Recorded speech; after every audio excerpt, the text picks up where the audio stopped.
Axşamınız xeyir. Ermənilərin hər ilin fevral ayında Sumqayıt qırğını və ya Sumqayıt pogromları kimi qeyd etdiyi hadisələrdə nələr baş verib? Bugünkü müzakirəmiz bu barədədir.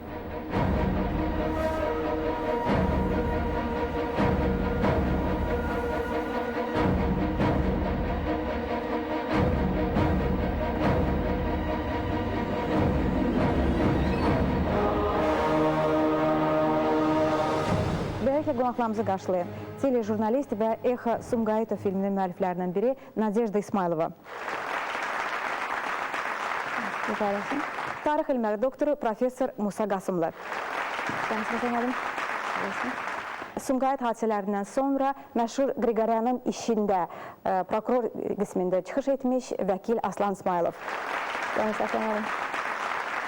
Və psixoloq Elnur Rüstəmov. Gələcək bizimlə bugünkü söhbətdə Sumqayıt şəhərinin sakinləri və bu hadisələrin şahidi olmuş iki nəfər Əvəz müəllim Mahmudov və Hüseyin müəllim Bağırov iştirak edirlər. Xoş gəlmişsiniz. Mən Exa Sumqayıt filmindən başlamaq istəyirəm Nadejda xanım sizdən. Ona görə ki, Sumqayıt hadisələrindən sonra bugünə kimi mən deyərdim ki, yeganə və hələ bugün də demək mükəmməl və çox aktual səslənən bir filmdir, sənədli filmdir. Mənə maraqlıdır ki, bu 1991-ci ildə çəkilmiş filmdir və 1988-ci il hadisələri ilə müqayisə eləyəndə sizin gəldiyiniz nəticə rəsmi mövqedə nə ilə fərqlənirdi? Nədə üst-üstə düşürdü, nədə fərqlənirdi? Сначала я хочу сказать, что это замечательно, что вы поднимаете эту тему, потому что сумгайтские события – это одна из самых мрачных страниц карабахской истории и самых мрачных тайн карабахской истории. Хотя Сумгайыт вроде и не на границе, и далеко как бы от карабахской проблемы, и потом поэтому его как-то задвинули. Но на самом деле сумгаитские события – это самый ключевой момент вот всего этого конфликта. Это начало, это как детонатор, который взорвал ситуацию, так как Рейхстаг развязал руки Гитлера в свое время, так и нашим оппонентам, нашим врагам, назовем это так, развязая ее руки, вот эти сумгаитские события. Нас всегда, журналистов того времени, очень интересовала эта проблема, мы переживали эту проблему, но подойти к ней близко очень долго не могли. И, как ни странно, мешали даже и свои, как бы наше руководство, руководство и республики, тогдашнее руководство и телевидение не давали возможности, потому что считалось, что это очень больная тема. Самый главный вывод из того, что мы, значит, узнали, и то, что мы хотели узнать, и то, что мы чувствовали, предчувствовали это уже, исходя из тех событий, которые развивались дальше, что это была не спонтанная ситуация, что это была хорошо организованная, спланированная акция. Это была та акция, которая разрешила вот начать то, что они потом сделали.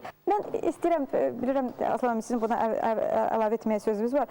Mən sadəcə olaraq burada bir sənədi göstərmək istəyirəm ki, bu 29 fevralda və 21 martda Qarbaçovun yanında siyasi büronun keçirdiyi iclasın stenoqramıdır, yəni sözbəsöz stenoqramıdır və çox maraqlıdır ki, Musa müəllim, burada Qarbaçov, yəni sizin dediyiniz o rəsmi mövqe səslənir, yəni 29 martda hadisələr hələ davam etdiyi bir vaxtda Qarbaçovun üç sözünü mən demək istəyirəm ki, birincisi, çox tez bu məsələni həll etmək lazımdır, yəni çox tez araşdırma aparmaq, hətta Liqaçov deyir ki, bəzən həftələr, aylar çəkir, biz buna yol verməmək, çox tez bu məsələ həll olunmalıdır.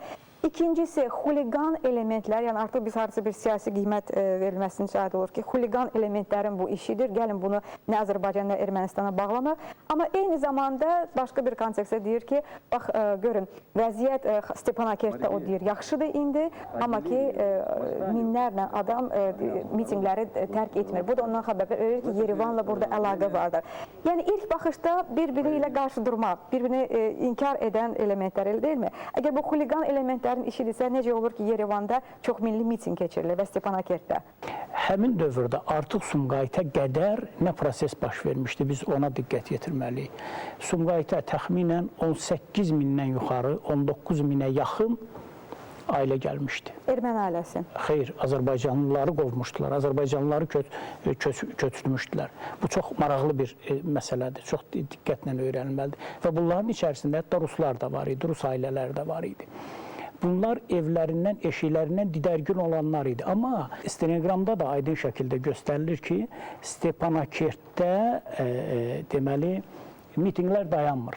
Və eyni zamanda baş katibin öz dilindən çıxan söz bundan ibarətdir ki, istəyirlər ki, Stepanakertdəki mitinqlərdə ocaq sönməsin, bu Ermənistandan idarə olunur. Yəni, bu problem Azərbaycanın daxilindən doğan bir məsələ deyil. Burada bunu da bizim vurğulamağımız gərəkir. Yəni, bunu sırf birbaşa biz diqqətlə göstərsək, bu hansısa strukturlar tərəfindən SSR-nin və Ermənistanın müəyyən dairələri tərəfindən törədiləndir. Çox sağ olsun müəllim. Mən qayıtmazsam elə yenə də bu stenoqramı, orada Qarbaçova hesabat verilərkən ki, tutulan adamların sayı bir 84 nəfər həbs olunub bu hadisələrlə bağlı, bu ixtişaşlarla bağlı. Onlardan 82-si Azərbaycanlıdır. İkisi belə başa düşürəm ki, erməni olub, elədirmi? Bu iki erməninin işi nə dərəcədə əhəmiyyətli olub bu 84 nəfərin törətdiyi cinayətlərdə? Bir dəqiqə mən burada bir aydınlığı gətirərdim, sonra Aslan müəllim deyərdi. 86 nəfər həbs olunub, 84 nəfəri Azərbaycanlıdır, amma 2 nəfərin milli mənsubiyyəti kimdir? Göstərilmir. Bu nə üçün olub? Artıq bunun üzərində düşünməyə dəyir. Və ən maraqlısı ondan ibarətdir ki, həmin məktuba iyunun 17-sində cavab verilir. İyunun 17-sində Liqaçov həmin məktubu eynən göndərir Lukyanovun üstünəki fikrinizi bildirin. Lukyanov yazır ki, mümkündür, qanuna uyğundur, amma nə qanuna uyğundur? SSR məhkəmələrinə bunu vermirlər, verirlər Rusiya Federasiyasının məhkəmələrinə, burada var, Volgograd, Kuybuşev deməli və Krasnodar məhkəmələrinə verirlər. Bununla da artıq iş keçir SSR məhkəmələrindən Rusiya məhkəmələrinin üzərinə. Amma ermənilərlə bağlı işi isə Azərbaycan məhkəməsinə həvalə edirlər və Aslan müəllim orada prokuror qismində iştirak edir. Nə ilə sizcə əlamətdar idi Qriqoryanın işi? Deniz xanım, mən bunu çoxdan gözləyirdim. Əminəm ki, bu gün siz əgər bu işin axırına çatmasanız da 15 il, 20 il, biz Azərbaycanlı olaraq hər işi vaxtı keçəndən sonra, yəni lüzum olmayandan başlayırıq onu axtarmağa. Bu gün də gec deyil. Hesab edirəm ki, bu gün də gec deyil. Hərçənd ki, Nadejda xanım çıxışında dedi ki, rəhbəri o vaxt bizə mane oldu, 94-ə qədər filmi çəkməyə qoymadı. Bu doğrudan var idi. Yəni, mən o hadisələri yaşamış adamam. Mən bir gün sual verirəm. 94-dən bu yana 16 il keçibdir. 92-м. Yəni, olsun 92-dən bu yana 18 il keçibdir. Niyə 18 ili bu sahənin bir araşdırılması aparılmır? Yəni, bu bəsit bir şeydir. 2 dəfə 2, 4-dür ki, bu hadisələr tək ermənilər tərəfindən yox, SSR KQB-si tərəfindən təşkil olunmuş bir iş idi. Niyə bunu indiyənə qədər araşdırdım? Mən bunları ona görə yığmışam. Ona görə ki, mən başa düşdüm ki, bu məmləkətdə heç kim üçün lazım deyil. Bax, siz zəng elədiniz. Mən inanmıram ki, haradasa da sizdə bu materiallar olacaqdır. Bu, həmin o cinayət işə ittiham aktıdır və ittiham aktında mənim qeydlərimlədir. Bunu qoyuram qırağa. Bu iş üzrə mənim, bax, bütün bu yazılar hamısı, iş üzrə deyək, sübutların araşdırılması, hamısı bu o vaxtdan yazılıb qoyulur. İndi səhv edə bilərəm. Ya 32, ya 33 belə cild idi. İş hakim Mansur İbayevdə idi. Bu iş üzrə müstəntiq olub Niyazi Vəlixanov. O dövrlər həmin istintaq qrupunun tərkibində olubdu. İndi bizdə mühüm işlər müstəntiq işləyir və o hadisələri bilirdi. Mən o işlə tam tanış olub, məhkəmə prosesi başlamamış, görəndə ki, bu iş tam yarımçıqdır, yəni kəsilib. Lazımlı bu təşkilatçılıq məsələləri ortaya çıxanda bu Sumqayıtı kimlərdir təşkil edən? Həmin ifadələr işdə yoxdur. Mən Niyazi ilə görüşdüm, Vəlixanovla, onu axtardım, tapdım. Niyaziyə dedim ki, Niyazi, bax, belə işdir. Yəni, həm də mən səmimi sizə deyərəm, mən o dövrdə bu işin nə qədər Azərbaycan üçün önəmli olduğunu bilirdim. Mən onu da Niyaziyə dedim, Niyazi sağ, mən salamat. O prosesdə olanlar da, bu məhkum olunmuş adamlar da sağdır. Ona görə ki, onlar o vaxt cavan adamlar idi, Azərbaycanlılar. Niyazi mənə dedi ki, mən onu sənə kökünə qədər deyə bilmərəm, amma o iş üzrə bir nəfər KQB işçisi var, Rusdur, o onu bilir. Amma o da dedi, sənə söyləməyəcəkdir. Mən özüm 15 il Rusiyada yaşadığıma görə Niyazidən bir xahişim oldu ki, sən sadəcə məni onunla görüşdür. Mən ondan bu iş kökünü öyrənərəm. O vaxtı Zoopark restoran var idi. Niyazinin də həmin o Rus polkovnikdə gəldilər oraya, o KGB işçisi.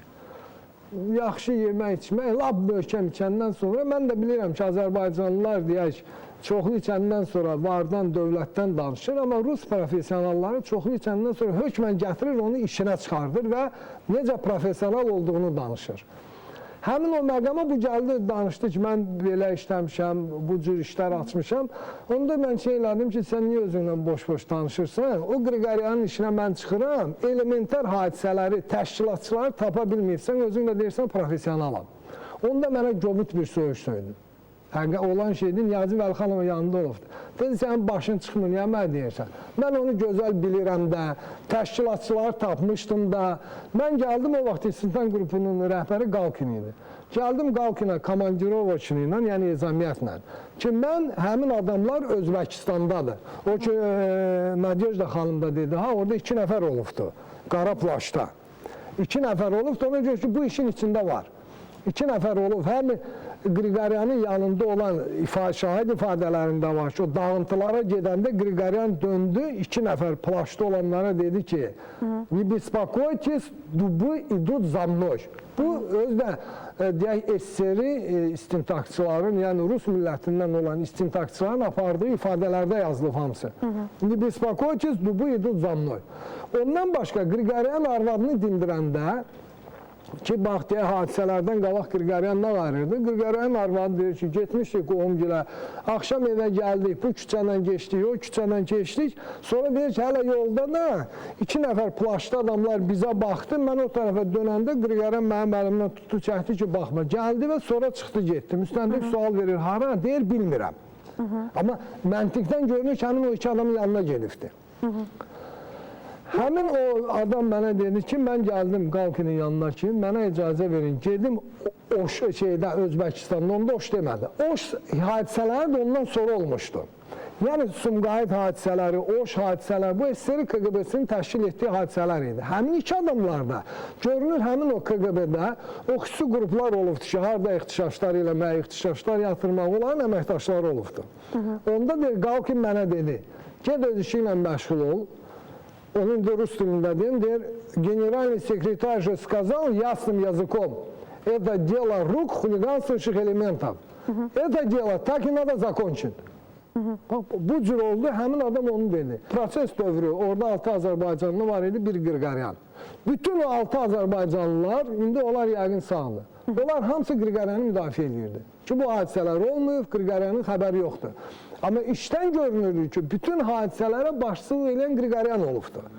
Ona görə ki, özdə Qriqoryanı çoxları heç Qriqoryan erməni kimi tanımayıbdı. Ləzgik. Qriqoryanı hamı paşa ləqəbli ləzgik kimi tanıyıbdı. Ona görə ki, Qriqoryan da zahirən onun erməni oxşarlığı yox idi. Əvvəllər 2 dəfə məhkum olunmuş adam idi.